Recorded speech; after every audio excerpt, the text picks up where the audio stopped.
नमस्कार, कसे आहात? मस्तच असाल तर हा संडेचा व्लॉग आहे. मी थोडा उशिरा अपलोड करते. मी मंडेलाच करणार होती, पण वेळच नाही मिळाला सगळं एडिटिंग वगैरे करायला. तर संडेला सकाळी मी अप्पे बनवत होती. तर इथे मस्त पीठ फर्मेंट झालं आहे. व्यवस्थित मिक्स करून घेतलं आहे आणि त्याच्यात चवीनुसार मीठ टाकते. तांदळाची उडदाची डाळ आणि थोडेसे मी मेथीचे दाणे पण टाकले होते. तर त्याचेच मी अप्पे बनवते आणि थोडेसे मी डोसे बनवते. तर त्यासाठी मी थोडंसं पीठ साईडला वेगळं काढून घेते. मिक्स डाळीचे अप्पे पण खूप छान लागतात, पण मला डोसा बनवायचा होता त्यासाठी मग मी तांदळाचे बनवत होती. तर थोडंच पीठ मी साईडला काढते, 2-4 डोसे होतील तेवढे. डोश्याला पीठ थोडंसं पातळ लागतं, त्यासाठी मी थोडंसंच पीठ काढलं आहे. आणि जेव्हा पण मी अप्पे किंवा असं काही बनवते ना, इडली वगैरे, तर मी जास्तच बनवते.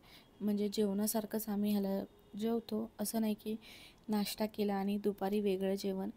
नंतर तिघांसाठी मी काय बनवणार, त्यासाठी मग आम्ही हेच व्यवस्थित पोट भरून खातो. सगळ्यांना आवडतं त्यासाठी. आणि इथे मी बारीक मिरच्या चिरून घेते. एकदम तिखट नाही आहे, एकदम बारीक चिरलं ना तर खाल्लं तरी तिखट लागत नाही. आणि कांदा आणि टमॅटो पण मी बारीक चॉप करून घेतला आहे.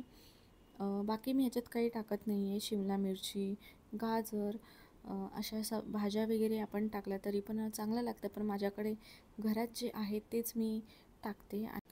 रात्री जाईल तेव्हा थोडंफार काही संपले तर ते सगळं घेऊन येईल मी. भाज्या वगैरे पण आणायच्या आहेत, आता शाळा चालू होणार आहे.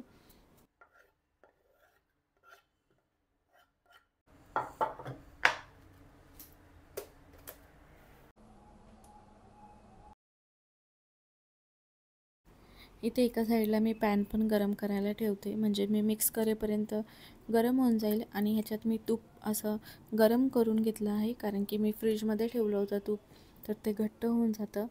मी आप्पे, डोसा किंवा इडली बनवत असेल, पराठे बनवत असेल, तेव्हा मी तूपच लावते. तेलपेक्षा तूप चांगलं. आणि बटर पण नाही वापरत मी जास्त. कधीतरी बटर पण वापरते, आहे माझ्याकडे बटर पण जास्त मी तूपच लावते. त्याच्यात मी थोडंसं जिरंसुद्धा टाकलं.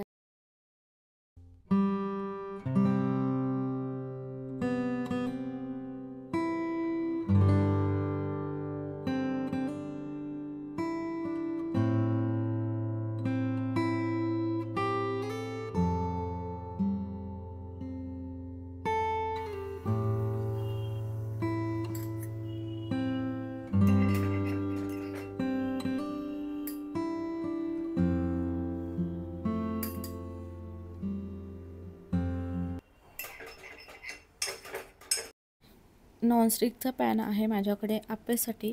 नॉनस्टिक चांगलं नसतं, पण हे माझ्याकडे भरपूर वर्षापासून आहे, तर मी ते वापरते. चांगलं पण आहे, तर मी रिप्लेस करत नाही आहे त्याला. तर या स्पूनने मी आप्पे टाकते, त्याने छान पडतात. आणि या बाउलमध्ये मी काढून ठेवते. तर नॉनस्टिकची भांडी माझ्याकडे नाही आहे, फक्त आप्पेचा एक पॅन आहे आणि एक तवा आहे, जो मी ऑमलेट वगैरे बनवण्यासाठी वापरते. नॉनस्टिकची भांडी वापरायची नसतात आणि माझ्याकडे पण नाही आहे, 2च आहेत. तर कधीतरी वापरायला काही होत नाही. आता हे चांगल्या कंडिशनमध्ये आहे म्हणून मी वापरते, पण कधी खराब वगैरे झाले ना तर मी कास्ट आयरनचाच घेणार आहे. तर मी आता एका साईडला आप्पे ठेवते आणि एका साईडला मी डोसा करून घेते. तर डोस्याच्या तव्याबद्दल पण मला बरेच प्रश्न आले होते. तर माझ्याकडे जो तवा आहे तो कास्ट आयरनचा आहे आणि 2 वर्ष झाली मी वापरते. खूप चांगले होतात त्याच्यावरती डोसे. परत घावणे पण खूप चांगले होतात. मुगाच्या डाळीचे डोसे पण खूप चांगले होतात. उत्तप्पा चांगला होतो. आणि हे बघा तुम्ही किती जड आहे. आणि ह्याला मी वापरून झाल्यानंतर स्वच्छ धुवून घासून घेते. जास्त मी जोरात घासून घेत नाही आणि त्याला तेल वगैरे लावून परत ठेवून देते. त्याच्याने खूप चांगले डोसे होतात. तर इथे मी तूप लावून घेते आणि सगळीकडे स्प्रेड करून घेते आणि मग थोडासा तवा गरम होऊ द्यायचा. आपल्याला धूर निघताना दिसतो आणि मग डोसा बनवून घ्यायचा. खूप चांगले डोसे होतात. एका साईडला मी आप्पे बारीक गॅसवरती शिजू देते, त्याने आतून पण छान शिजले जातात. जर फुल गॅस केला ना तर ते लवकर जळून जातात. आणि इथे तवा पण छान गरम झाला आहे, धूर निघत होता. तर त्याच्यावरती मी डोशाचं पीठ टाकते आणि हलक्या हाताने पसरून घेते. अशा तव्यावरती जेव्हा आपण डोसा किंवा उत्तप्पा काही बनवतो ना, तेव्हा ते छान भाजलं ना तर त्याचं तेच हळूहळू निघून जातं. आपल्याला असं चम्मचने वगैरे काढावं लागत नाही. तर इथे आप्पे पण होत आले, तर तेच मी बघत होती. ह्याच्यासोबत एक स्टिक पण भेटतं, पण ते कुठे हरवलं आहे माझ्याकडून काय माहिती. त्यासाठी मी इथे चाकूनेच आप्पे फिरवून घेते. तर मस्त आपले आप्पे पण झालेत आणि डोसे पण होत आलेत. तर पहिले मी चिकूला आणि संदीपला देते खायला. तर गरम गरम छान लागतात आप्पे. आणि नंतर मग बनून झालं का मग मी खाते. जेव्हा पण मी आप्पे बनवते किंवा डोसा बनवते किंवा उत्तप्पा, तर पहिले मी त्या दोघांनाही देते जेवायला. ते गरम गरम मस्त खाऊन घेतात आणि नंतर मग मी जेवते. पण जेव्हा इडली बनवायची असेल तर मी इडली बनवून घेते आणि नंतर मग आम्ही सोबत जेवतो. तर चटणी पण माझी बनवून झाली आहे. आणि हे बघा डोसा किती मस्त डोसा होत आला आहे. आपल्याला वरतूनच कळून जातं हे भाजला आहे डोसा आणि अलगद निघून जातं. आपल्याला चम्मचने असं जास्त जोर लावून काढावं लागत नाही, त्यामुळे तव्यावरती ना स्क्रॅचेस पण पडतात. तर हा बघा मस्त आपला डोसा झाला आहे. तर पेपर डोसाला दोनदा भाजायची गरज पडत नाही. थोडासा आपण मोठा डोसा केला ना, जास्त बॅटर टाकून थोडासा जाड डोसा केला ना, तर त्याला दोन्ही साईडने परतून घ्यावं लागतं. पण मी पातळ बनवते पेपर डोसा, त्यासाठी मी एकाच साईडने भाजून घेते आणि नंतर मी ना तव्यावरती थंड पाणी वगैरे शिंपडत नाही. डायरेक्ट मी तूप लावते आणि परत ते स्प्रेड करून घेते आणि परत मग डोशाचं बॅटर टाकते. तर असं मी डोसा बनवते. पाणी वगैरे शिंपडायची तेवढी गरज पडत नाही. असे पण डोसे चांगलेच होतात. तर मी तर अशीच पद्धत वापरते. तूप लावायचा, डोसा बनवायचा आणि परत तूप लावायचा आणि डोसा बनवायचा. तवा थंड वगैरे करून घेत नाही मी. आणि हे बघा किती मस्त आपला डोसा बनला आहे. मी या साईडचे डोसे बनवून घेते. छोटेच बनवते, जास्त मोठे नाही बनवत. आणि साईडने हे बघा थोडंसं तूप लावून घ्यायचं, म्हणजे ते कसं अलगद निघून जातं. आणि वरतून थोडंसं तूप लावून घ्यायचं.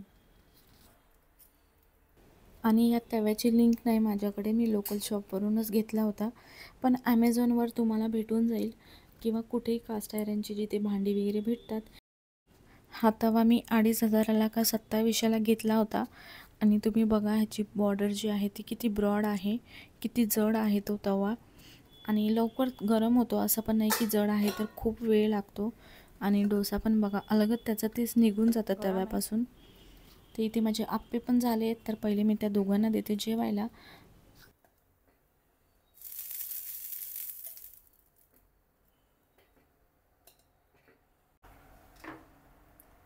आता बाकीचे आप्पे करून घेते मी आणि डोसा दाखवते तुम्हाला.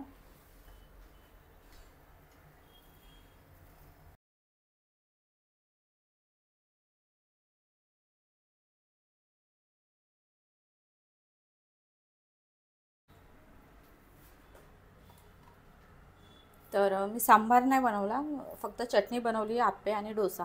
तर आता मी चिकूला पण वाढते आणि हे संदीपचं प्लेट आहे. तर दोघांना देते मी गरम गरम खायला आणि नंतर मग मी खाते. डोसे गरम गरम छान लागतात.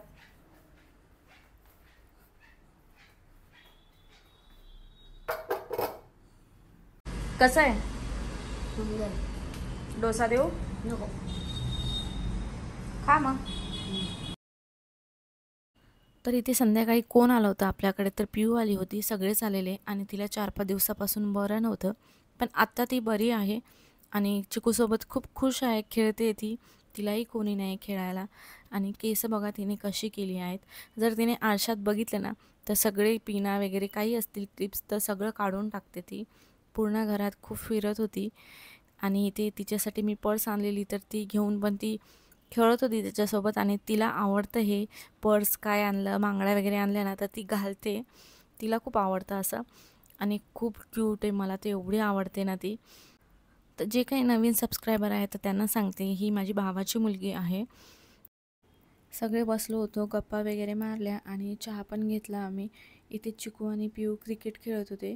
तर टी व्हीवर काही गाणे लावले होते जे तिचे फेवरेट आहेत. ते बघून ती खूप डान्स करत होती. तिला मोये मोये सॉन्ग खूप आवडतं आणि टी व्हीवर तेच लाव म्हणून सांगते. रिमोट आणून देते आणि ते गाणं लाव बोलते चिकूला. आणि या बॉटलला बघून ती एवढं पाणी पित होती. फक्त ते बॉटलला बघून पाणी पित होती ती. तिला तहान नव्हती लागत तरी पण. ती आली ना तर मला ही झुल्याची खूपच भीती वाटते. ती डायरेक्ट बघत नाही आणि चालते फिरते आणि पटकन लागेल असं वाटतं. तर पिऊ आणि चिकू मस्त खेळले वगैरे. जेवणासाठी पण मी विचारलं होतं मम्मीला आणि वहिनीला, तर नको बोलायला लागल्या. घरी बनवून आल्या होत्या त्या. तर इथे पिऊ ॲपल खात होती. थोडा वेळ बसले वगैरे ते 2-1 तास आणि नंतर मग ते गेले आणि मला संध्याकाळी बाहेर पण जायचं होतं. थोडंफार काही सामान संपलं होतं तर तेही आणायचं होतं आणि मला एक कुकर घ्यायचा होता छोटासा. मी बरेच बघत होती कुकर ऑनलाईन, पण मी ऑनलाईन जास्त मागवत नाही. म्हणजे महागड्या वस्तू काय असेल तर मी मागवत नाही, रिटर्न वगैरे करावं लागतं त्यासाठी. तर मी शॉपवरच जाऊन घेते. आधीचा पण एक कुकर मी तिथूनच घेतला होता, तर तिथेच गेली होती मी. इथे बरेच कुकर बघितले चांगल्या ब्रँडचे आणि सगळेच कुकर चांगले होते. पण मी घरून ठरवून गेली होती मला कोणता कुकर घ्यायचा आहे, तर तोच कुकर मी घेतला. तर तुम्हाला पुढच्या ब्लॉगमध्ये मी दाखवेल कोणता कुकर घेतला आहे मी, कसा आहे, किती लिटरचा आहे, कोणत्या ब्रँडचा आहे, तर ते मी दाखवेल तुम्हाला. आणि इथे सगळेच कुकर खूप चांगले होते, मला सगळेच कुकर आवडले. 2 ते 3 लिटरचे कुकर बरे पडतात आपल्याला थोडंफार काही बनवायचं असेल तर. माझ्याकडे 5 लिटरचा आहे, तर तो प्रत्येक वेळा मला तेवढा मोठा कुकर वापरायला काढावा लागायचा. कडदाणे वगैरे मला लावायचे असतील कुकरला किंवा थोडीशी खिचडी वगैरे करायची असेल तरी पण तेवढा मोठा कुकर काढावा लागायचा. त्यासाठी मग मी एक छोटा कुकर घेतला आणि येताना थोडंफार मी हा किराणा पण घेऊन आली होती आणि चिकूची शाळा पण चालू होणार होती, तर त्यासाठी थोडंफार काही लागतं आता सकाळी डब्याला. आत्ता मी हे सगळं सामान तसंच ठेवते, थोडंफार काय आहे ते मी डब्यात तसंच ठेवून देते आणि बाकीचं सगळं पिशवीमध्ये तसंच राहू देते. उद्या मी सगळे सामान नीट ठेवेल. आता रात्रीचे 11:30 होत आलेत आणि सकाळी उठायचं पण आहे. चिकूचा पण डब्बा असतो, सकाळी स्कूल चालू होते त्याची उद्यापासून, त्यासाठी. आणि मम्मी ते पण आले, बराच वेळ गेला मग आमचा आणि आजचा दिवस खूप चांगला गेला. आता चिकूची शाळा चालू होते तर सगळं रुटीन बदललं आहे. सगळं एकदम पहाटेपासून रुटीन चालू होते सकाळी 5 वाजल्यापासून. तर असा होता माझा आजचा दिवस. कसा वाटला व्हिडिओ आवडला असेल तर चॅनलला सबस्क्राईब करा. तोपर्यंत बाय.